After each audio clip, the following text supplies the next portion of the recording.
오늘 반도체 전략 전격 분석해드리겠습니다. 지금 미국 쪽에서 관세 리스크 이런 부분이 있는데 크게 밀리지는 않고 있거든요. 어떤 상황으로 우리가 투자 전략을 짜야 될지 오늘 이주환 인더스트리 애널리스트 모셨습니다. 어서 오십시오, 위원님. 안녕하십니까? 네, 반갑습니다. 일단 그 트럼프 대통령의 AI 칩 포고령에 이어서 상무장관이 메모리도 미국 와서 만들라 이렇게 좀 엄포를 넣으면서 셈법이 좀 복잡해진 건가 이런 생각도 들고, 근데 메모리는 우리가 갑이잖아 이런 생각도 들고, 박사님은 어떻게 보세요? 예. 지금 집에서 방송국 오는 사이에도 그거 물어보는 기자들의 많았죠. 예, 벌써 예. 기사가 나온 것도 있던데요. 예. 그래서 저도 사실 오면서 운전하면서 빠르게 다시 한번 알고 있는 거지 분석을 다시 해봤고요. 네. 일단 한국이 관심사니까 한국의 반도체 수출 가운데서 미국으로 가는 비중은 0.8% 거의 무시해도 될 정도이고, 예. 그럼 결국에는 관세라는 거는 기본적으로 수입업자에게 부과되는 세금이거든요. 수출업자가 아니라. 그럼 미국이 반도체를 어디에서 많이 수입하느냐가 이제 우리가 따져봐야 될 부분인데, 미국이 반도체를 가장 많이 수입하는 국가는 의외로 말레이시아입니다. 말레이시아. 근데 말레이시아는 반도체 공장이 반도체 기업이 따로 있지는 않기 때문에 주로는 인텔과 마이크론과 글로벌 파운드리 같은 미국 기업들의 패키지 공장이 말레이시아에 많이 있어요. 그래서 자기가 만든 자기 제품 미국으로 가져오는 물량인 거죠. 다시 말해서 말레이시아에서 수입하는 반도체에 대한 세금은 누가 내느냐? 인텔과 마이크론이 내는 겁니다. 결국 미국 기업이 내는 거죠. 예. 그다음에 두 번째로 많은 게 대만인데요. 대만은 기본적으로 TSMC겠죠. 네네. 그럼 TSMC에서 만든 물건을 미국 빅테크 기업들이 사오는 건데, 결국에는 미국 빅테크 기업들이 내야 될 세금을 과연 TSMC에 니네가 대신 내라라고 할 수 있는 큰 기업이 있을까요? 없을 것 같습니다. 오히려 의뢰 입장이고 예. 당연히 TSMC한테 부과 못합니다. 네. 결국은 본인들이 내야 되죠. 예. 다시 말하면 미국에서 수입하는 거의 대부분의 반도체에 대한 세금은 미국 기업들이 내는 거고요. 미국 기업이 미국 정부에 내는 국가 내에서의 자금의 순환이라고 보시면 될 것 같습니다. 네, 저기 보면은 반도체 대만보다 불리하지 않는 대우 이렇게 됐는데, 사실 TSMC의 관세를 제대로 때리지 못하는 그런 상황에서 우리나라도 크게 다르지 않을 것이다 이렇게 생각하고 가면은 한결 좀 마음이 편해질 수도 있겠네요. 일단 우리가 대만에서 미국으로 수출하는 것보다 훨씬 물량이 적기 때문에 대만보다 일단 영향이 적기도 하고, 네. 그다음에 TSMC가 그에 대응해가지고 공장을 좀 더 짓겠다라고 했던 건 저는 다분히 립 서비스라고 생각을 하고 있습니다. 그래요. 예. 그러니까 미국과 대만의 지정학적 리스크를 좀 더 완화시키기 위한 정보를 돕기 위한 뉘앙스이지, 결국에 개헌판 세워놓고 대통령이 임기가 끝날 때까지 지지부진하다가 축소할 가능성이 높다고 보고 있습니다. 네. 다 이게 정치적인 메시지로 또 받아들여야 되는 부분이 아닐까 이런 생각을 해보게 맞습니다. 됩니다. 그러니까 올해도 보면은 정치, 외교 이런 부분이 경제를 좌우한다고 하는데, 그런 부분에서 숨은 메시지에 대해서 잘 분석해 주셔서 일단 안심하고 가도록 하겠습니다. 오늘 주가에서 별로 영향 안 받는 게 그러니까요. 보이잖아요. 예. 똑똑한 분들은 다 아시기 때문에. 예, 그 홍라이 그 관장의 2조 매도에도 불구하고 삼성전자 또 크게 빠지지도 않고 있고, 예, SK 하이닉스 같은 경우에도 들어 올리고 있고 그렇습니다. 자, 블룸버그에서 신흥 투자에 대해서 굉장히 경력이 많은 애널리스트였는데, 지금이라도 메모리 기업에 베팅하세요 이렇게 또 인터뷰 기사가 났더라고요. 올해 메모리 반도체 강세에 대한 근거 이런 부분을 위원님께서 좀 말씀해 주시면 좋을 것 사실 같습니다. 주식을 전문으로 분석하지는 않기 때문에 네. 간단하게 말씀드리면 네. 당분간은 조금 더 오를 것 같긴 해요. 그러니까 지금이라도 베팅해도 늦지 않다는 말이 틀린 말은 아닌데, 네. 근데 저게 빠졌어요. 어느 기관 투자자에게 한정된 얘기인지. 제가 볼 때는 저는 단기 투자자한테만 해당하는 얘기 같거든요. 네. 길면 6개월, 짧으면 3개월 내에 투자를 분들한테는 의미가 있는 조언일 수가 있는데, 네. 1년 혹은 그 이상 장기 투자자한테는 저거는 맞지 않는 예. 것. 왜냐하면 분명히 거품이 꺼질 거거든요. 올해 안에 시작될 거라 보고 있습니다. 네. 어쨌든 단기적인 투자, 그게 굉장히 중요한 부분이다라고 언급을 해주셨고. 그 단기도 사실은 예. 저는 원래 그래도 상반기는 괜찮을 것 같다라고 계속 생각했어요. 작년 연말. 네, 근데 네, 네. 최근에 오히려 증권가 분들 만나면 좀 더 저보다도 우려 포인트가 높아지고 있어요. 그 이유는 어디서 찾으신 조정이 빨리 올 것 같다는. 조정이? 예. 그만큼 저는 3분기를 상반기에 생각했었는데 대해서? 2분기라는 얘기가 나오다가 최근에 네. 1분기까지 나오기 시작해서, 그러니까 고점 돌파하면 그다음에 조정인 거잖아요. 예. 그러니까 고점 돌파 시점이 언제냐인데, 연초에 가파르게 오르다 보니까 그게 사실 역설적이게도 더 빠르게 조정을 앞당기는 요인이 된 것 같습니다. 네. 그러니까 어떻게 보면 가파른 주가 상승 속도 이미 도달했기 때문에 조금 조정에 대한 시간이 더 빨리 오지 않을까라는 논리적 근거. 그리고 이런 중요한 부분이. 거는 예를 들어서 뭐 코스피 5천이라고 했을 때 투자자가 생각하는 5천과 증권사에서 생각하는 5천은 정의가 다릅니다. 그거 좀 말씀해 주세요. 투자자가 생각하는 5천은 5천층이에요. 예. 5천에 도달하면 이제 평지죠. 예. 좀 쉬었다가 이제 5천 1층으로 올라가는 걸 생각하거든요. 예. 근데 증권사에서 말하는 5천은 고점입니다. 상단. 장중에 1초라도 5천을 찍으면 본인들이 예측이 맞은 거고요. 일단 고점이라는 얘기는 한 포인트를 말하는 거고 그다음에 내리막이 있다는 것을 내포하고 있거든요.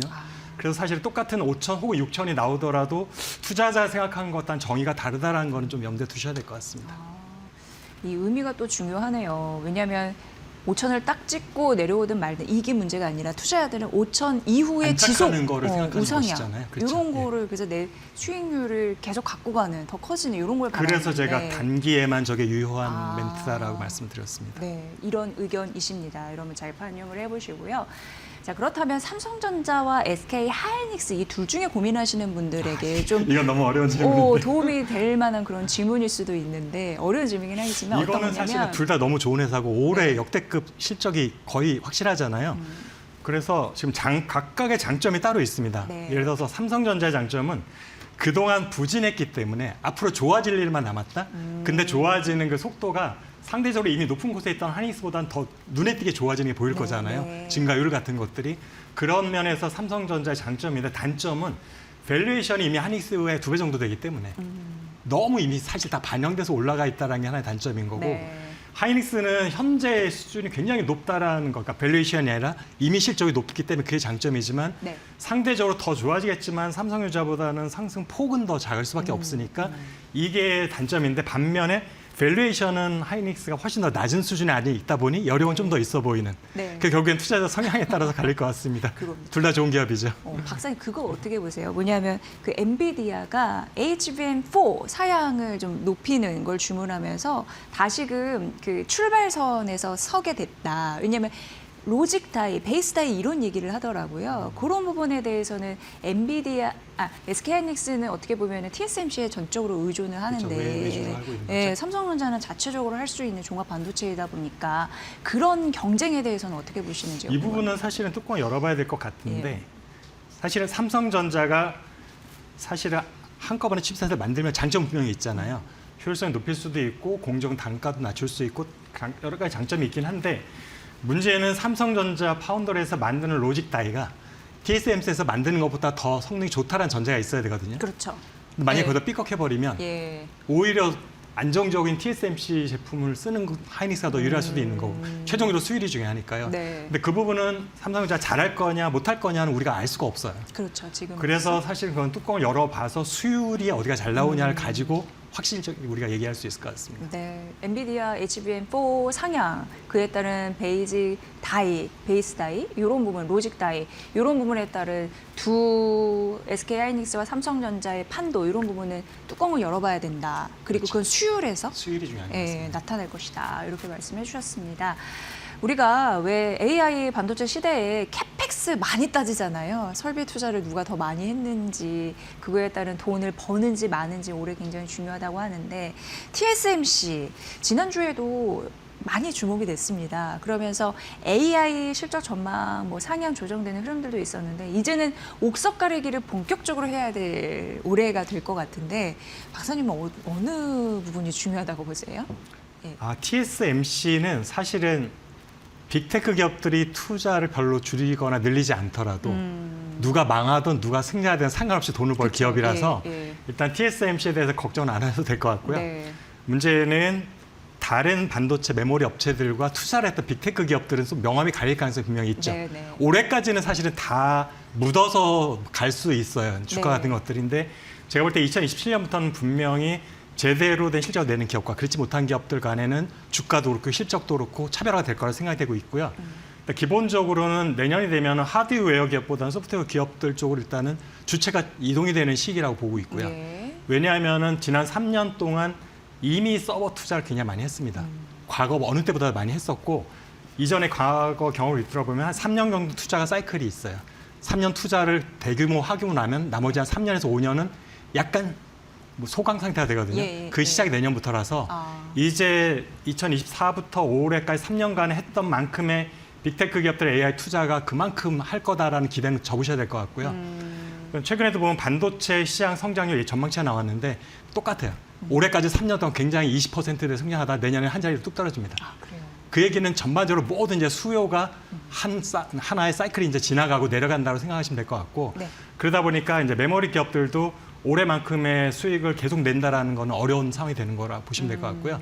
그런데 빅테크 기업들이 투자했는데 다 돈을 벌 거라는 것도 굉장히 현실성이 없어 보이죠. 네. 그래서 분명히 빅테크 기업 가운데 돈은 썼지만 결국에는 회수하지 못하는 기업, 망하는 기업들이 누구일지 투자한 만큼 결국 매출이나 이익에서 퀀텀 점프하는 기업이 분명히 나올 수도 있으니까 그 기업이 누굴지를 지금부터 잘 분석하고 예측해보는 것도 좋을 것 같습니다. 그럼 박사님 역시나 K자형 이런 부분 양극화 많이 될까요? 왜냐하면 규모의 경제를 갖고 있는 데는 당연히 엔비디아처럼 뭐 땅까지 부지까지 확보한다고 하니까 그런 기업을 또 당해낼 재간이 있는 기업들이 있을까라는 생각도 들고요. 그러니까 엔비디아도 사실은 성장률은 올해로서 끝이라고 보시면 될 것 예, 같고 예. 그런데 이제 돈을 많이 투자한 기업들이 어떻게 보면 구글이라든지 오픈 AI라든지 마이크로소프트, 아마존, 오라클 이런 기업들인데 이들 기업들 중에 돈을 누가 벌까 저도 궁금하기 때문에 많은 분들한 의견을 좀 들어봤습니다. 네. 그랬을 때 오픈 AI는 일단 다 제끼더라고요. 그래요. 돈 벌 것 같지 않다.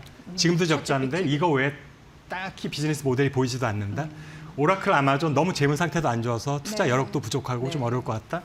그렇게 해서 남은 것들이 결국에는 돈도 아직 있고 AI 아니더라도 캐시플로우가 충분히 나오는 회사이면서 네. 제일 중요한 거는 양질의 데이터를 많이 확보할 수 있는 기업이잖아요. 예. 그래서 떠오르는 것들이 두 회사 정도가 있는데 어딘가요? 1등은 당연히 요즘 최근에 주가가 많이 올랐던 예. 구글이고요. 구글. 그다음에 역시, 예. 요즘 뭐 그만큼 오르진 않았지만 여전히 돈도 있고 데이터도 있는 또 하나 회사는 마이크로소프트거든요. 아. 제가 그래서 그 두 회사 정도를 주목을 하고 있습니다. 네. 정말 어떻게 보면은 작년 11월이었던가요? 이 기업의 수익성에 대한 논란 이런 부분이 되면 시장의 색깔이 완전히 바뀌었잖아요. 고 장본인 구글 그리고 마이크로소프트 딱 두 가지 언급을 해주셨는데 그 의미에 대해서 잘 보시기고요. 자, 반도체 장비주에 대해서도 궁금하시대요. 어떤 포인트를 우리가 바라볼까요? 반도체 장비주는 기존에 제가 그 업종별로 사이클이 어떻게 바뀌는지를 연구해 본 적이 있어요. 그래서 거기서 했던 것 중에 하나는 반도체 칩 메이커와 반도체 장비 업체 가운데 사이클이 어떻게 연동이 되는지 보면은 반도체 그러니까 실적 기준입니다. 주가 기준이 아니고 반도체 칩 메이커의 실적에 1년 후행하면서 똑같은 그림을 그리고 있습니다. 칩 메이커보다 장비 업체는 1년 뒤에 실적 피크가 온다는 거. 다시 말해서 삼성전자, 하이닉스의 피크가 올해일 것 가능성이 높잖아요. 그렇게 보면 장비 업체들의 실적 피크는 내년일 가능성이 1년 있어서 뒤. 근데 올해도 좋아질 것 같아요. 네, 네. 왜냐하면 작년보다 수주가 많이 늘 거거든요. 투자를 이제 공격적으로 다시 재개 시작했잖아요. 네, 네, 네. 삼성전자 평균 P5 다시 재개를 했고 이런 요인도 있고 그다음에 용인 산단도 본격적으로 이제 투자가 시작됐기 때문에 그래서 올해도 좋은데 내년에 올해보다 더 실적이 좋을 가능성이 높다. 그래서 이제는 장비 업종 쪽에 이미 많은 분들이 사시기도 하셨죠. 네, 특히 네, 한미반도체 같은 경우는 이미 많이 오르기도 했지만 네, 오르죠. 말고도 이제 장비주 쪽은 내년까지도 갈 수 있다. 실적에 네. 대한 어떤 긍정적인 시그널들이 이런 건 하나의 힌트가 될 수 있지 않을까 싶습니다. 반도체 장비주는 여전히 해가 여전히 쨍쨍. 후공정 쪽이 그래도 조금은 더 후공정, 가능성이 정공정 높습니다. 네, 대비해서. 정공정보다는. 예, 후공정. 투자에 대한 금액의 성장률 같은 것들이 전공정보다는 후공정이 더 높더라고요. 네, 테스트하고 테스트하고 패키징하고 패키지 쪽. 네, 네, 맞습니다. 그쪽. 네. 예, 반도체. 코스닥이 좀 그런 부분으로 살아났으면 코스닥에 하는 많이 바람. 있죠. 그래서 네. 아마도 지금 코스닥이 그다지 재미있는 수익률을 못 보고 있지만 네. 이제 반도체주가 조금 주춤하게 되면 그렇네요. 랠리가 올 수도 있을 것 같습니다. 오, 이렇게 손바뀜, 순환매 원래 순환이 이쪽으로. 있거든요. 예. 1년 정도 후행한 특성도 있고요. 예, 오늘 그런 법칙에 대해서도 논리적인 흐름으로 연결을 해주셨습니다. 자, 그럼 반도체 탑픽 어떤 걸 말씀 주실 수 있을까요? 저는 기업에 대해서는 픽을 예. 잘 안 하기 때문에 예, 말씀드리기 어려운데 지금 보면은 전 세계 반도체 우리나라뿐만이 아니라 이제 칩 자체의 성능 개선의 한계를 다 느끼기 시작했어요. 네. 누구나 다 이해하고 있듯이 그러다 보니까 이제 전체 칩셋의 성능은 패키지를 가지고 하겠다. 네. 그래서 나온 게 두 가지가 유리기판하고 아. 또 하나는 광 케이블을 이용한 신호 전송이거든요. 그래서 제가 볼 때는 여전히 HBM과 관련된 뭐 TC 본더를 비롯한 여러 가지 테스트, 네. 프로브 카드 업체도 괜찮을 것 같고요. 그런 쪽 후공정. 후공정에서 지금 말씀하신 HBM 관련된 쪽 플러스 지금 말씀드린 것처럼 새롭게 아직까지 시장이 형성되지는 않지만 유리기판이나 광 케이블과 관련된 쪽도 지금부터 먼저 투자를 하기에는 조금 누가 성공할지 아직은 조금 애매하기 때문에 네. 지켜보지만 뭔가 관심이 있는 모니터 리스트 정도에 넣어두는 것도 괜찮을 것 같습니다. 네. 좋다한 반도체는 여전히 좋은데 그래도 어디 시점 가면 또 한계가 있겠죠. 그런 부분에서 지금 이렇게 눈여겨봐야 할 부분, 유리기판, 광케이블 이쪽 이런 부분으로 또 수익을 잘 내는 그런 한 해 되셨으면 그다음에 좋겠습니다. 냉각 쿨링 시스템. 냉각, 액침 냉각 이런 예. 쪽으로 네, 그 부분까지 알려주셨습니다. 오늘 박사님과 반도체 얘기하니까 너무 재밌네요. 예, 산업의 지형에 대해서 누구보다도 빠르게 포착하시는 분이라서 앞으로 자주 모시고 반도체 산업 분석 해드리겠습니다. 이주환 인더스트리 애널리스트였습니다. 고맙습니다. 감사합니다.